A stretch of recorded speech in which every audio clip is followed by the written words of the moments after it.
mapanood ka rin namin uli sa kabila. Siyempre ngayon na because of what happened to ABS-CBN, is it possible na tumawid ka uli sa GMA 7?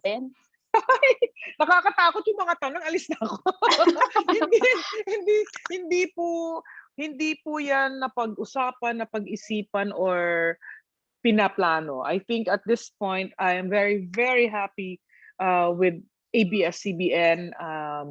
Actually, it's more of tawag ng tanghalan. That's kind of like my little home, right? Napakaraming opportunities. And like I said, di ba, ang hirap magsalita ng tapos. Ang hirap mag-decision na ito na yon. So at this point, I'm doing what I'm doing, and kung ano man po ang maging kapalaran natin a year, 2 years, beyond, yan ay nakasalalay sa Diyos. Siya na bahala, siya na talaga ang nagpaplano ng lahat. So I'm just going with the flow. And right now, I'm with Cornerstone, I'm doing Grateful Tuesdays, and I'm with ABS-CBN. Ayun. O sige. Good luck ha, Miss Jaya. Opo. Last question ko na. Salamat. Last question ko na lang kay Zephanie. Asa na si Zephanie? Yes, hello po. Ayan. Ikaw naman, Zephanie, para ito yung first show mo talaga, no, na masasabi mong big break sa'yo? Or nagkaroon ka na rin naman ng, hindi kita makita. Okay. Ayan. So, ito yung first show mo talaga na masasabi mong parang, kasi di ba winner ka sa sa ABS-CBN show? Yes po. So after that, nabigyan ka ba ng big break mo or parang ngayon pa lang? I'm not really sure po about sa sinasabi niyong big break, but this is not actually the first time naman po na naka-experience ako ng parang show. Before, I had a show with Kyle na parang nag-showcase din ng mga talents din talaga po na mga parang mga never seen din na mga artists din na talagang may talent talaga po. At this is actually my second show po with Cornerstone na na related sa hosting. So talagang sobrang grateful ako sa opportunity na to. And ito naman pong show na to is very different. It's all about helping, inspiring people. At I'm really excited at sobrang nagpapasalamat po ako na napila ako ni Achi bilang isa sa mga co-host niya. At excited po ako na makatulong at na mag-spread ng love and help and happiness sa maraming tao very soon. So, tanong ko lang, after mong manalo, meron ka na bang na-invest doon sa prize na nakuha mo? Yes po, actually, after I won Idol, talagang sinikap ko po na mapaayos yung house namin in Laguna kasi bilang isa po kaming big family, I want na comfortable yung family ko, and every time din na umuwi po ako doon, after work, yung relax talaga kasi bilang iba talaga yung kapag lumaki ka sa probinsya, tapos parang pag dito ka na nagsistay sa Manila, tapos umuwi ka, iba yung pakiramdam, lalo na pagkasama mo yung family mo. So yun po yung isa sa mga naging investment ko. And as of now, syempre talagang nagtatry po ako mag-save ng money din dahil sa situation natin, mahirap talaga na mahirapan, lalo na financially po. So, ayun, sobrang blessed po ako na may work pa rin na dumadating and na may mga opportunities katulad nito. Okay, and good luck din sa'yo, di ba? Sana mas dumami pa yung mga shows mo. Dahil Thank you so much. maganda ka rin puso. Ayan, thank you so much. Thank you po. Thank you. Thank you. Thank you so much, Miss Jani. Salamat po. At actually, meron po tayo ditong a couple of questions lang from Miss Pauline Songko of Daily Tribune, Achi. Yes. Parang Ayan. Achi, we have a few questions lang po from Miss Pauline Songko of Daily Tribune. I'll start po, Achi. I think tatlo po ito. 3 short questions lang. The first is, how important daw, Achi? How important is it for you to share your blessings to other people at this time? I think that's the essence of life. Being a channel of blessing, because I think that's what the world needs now. Yes. Very well said, Achi. Parang si Catriona yung narinig ko doon, Achi. Mas magaling si Catriona. Pero yun naman po talaga ang main goal ng Grateful Tuesdays. Kaya naka-season 3 na tayo ngayon, di ba? Because si Achi talaga is patuloy lang pong tutulong sa ating mga kababayan. Ang second question, Achi, regarding the title daw po, Achi, bakit daw po Tuesday? Why Tuesday? Kasi, di ba, I had a hard time giving birth. After my first baby, it took 6 years. I gave birth to my second child on a Tuesday, and that was one of my happiest moments of my life. Carol. So, Ay, magandang galing. trivia po yan. Tuesday. Magandang trivia po yan. Yeah, Wow. nice. Si Carol. So that's your favorite day talaga. Oh, I love it. Parang It's like a everything is it's like a day complete of in my life. It's like your pala, Achi, your the day of miracle pala yung Tuesday mo, Achi. Yes.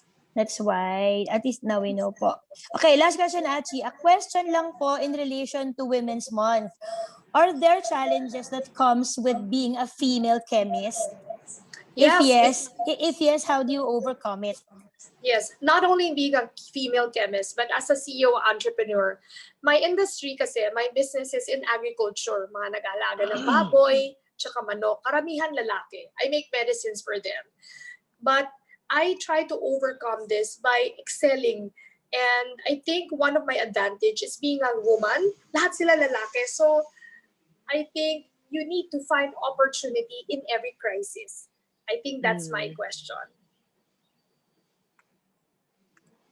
Okay? Okay, Achi. Thank you, Achi. I think, Achi, na-touch po natin lahat ng mga questions na po. So we have our last 2 questions. Moving on, Achi, si Miss Marinel Cruz. Hi, Miss Marinel from Philippine Daily Inquirer. Hi, Madam. Hello. Can you hear me clearly? Yes, po. Yes, clearly, Hi, loud and clear. Marinel.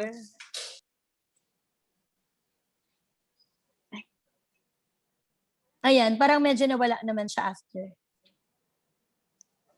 Parang you're on mute.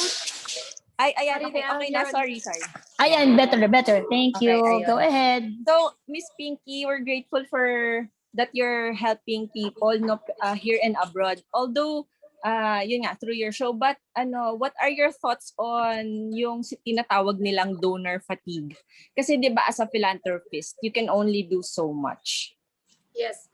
Donor fatigue, talagang it's true. But in my experience, for the past 30th year of my life, giving is a part of me. Though yung difference lang, tama yung donor fatigue, it's the quantity or the magnitude. If there are better years, you give more. If there are tighter years, you give smaller. But giving is a way of life. So I guess that's the donor fatigue. It depends on the situation, the opportunity, and the resources. Ayan. Okay. Next question ko po. Also, what does your family say about you going out to yung mga depressed areas? Kasi yung face-to-face encounters mo with people, especially now that we're battling a pandemic. Kasi di ba, you just mentioned na kakagaling mo lang sa major operation. Yes. So, what are they telling you? My family first is very, of course, like any normal parent, they're concerned, but they're very sure kasi, alam mo, if you met me, I'm so OC about safety. Like before anyone can come to me, near me, my team, swab ka muna. I'm just very fortunate to have the resources to be able to make sure to protect the people around me. Like for Zephanie and Jaya and the Cornerstone team, the sanitation protocol that we're implementing is very tight. And that's the reason why, and my team trusts me. Ika nga sabi ni, Jaya said, faith first before fear, as long as all the sanitation protocols are met. Maybe being a chemist adds up to my being very careful about these instances. Yeah. Yeah, but are there instances when they tell you, ano ba, Miss Pinky, wag ka nang tumuloy? May mga ganun ba? And how do you deal with it? There are some instances, but before that will happen, kasi I send my team.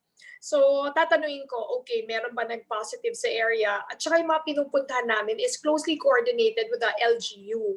So, sinisigurado namin at talaga may social distancing and we do it in open court. At saka, we stay there less than 45 minutes. 30 minutes, tapos na kami ng buong Grateful Tuesday. Mabilis lang yon. So dadating, even if they want to take a picture like with Yeng, alam na namin there's a time. Yeng will be there, there's a time. Hindi kami lumalampas ng 45 minutes sa isang buong gift giving, even for 100 families. We already have the way how to do it. Yeah. Okay, Tapos meron thank kami you. exit swab. We also do swabbing before and after. Okay. Yes, okay. Thank you, Miss Pinky. So for Miss Thank Jaya, you. Yes. di ba parang Miss Jaya, reassuring naman yung sinabi ni Miss Pinky kasi you're expected to go with her also. Tapos, Oo. yun nga, speaking of yun, faith before fear, for this show, magiging exposed ka like her and you're a mother. Ano yung thoughts mo naman about getting vaccinated?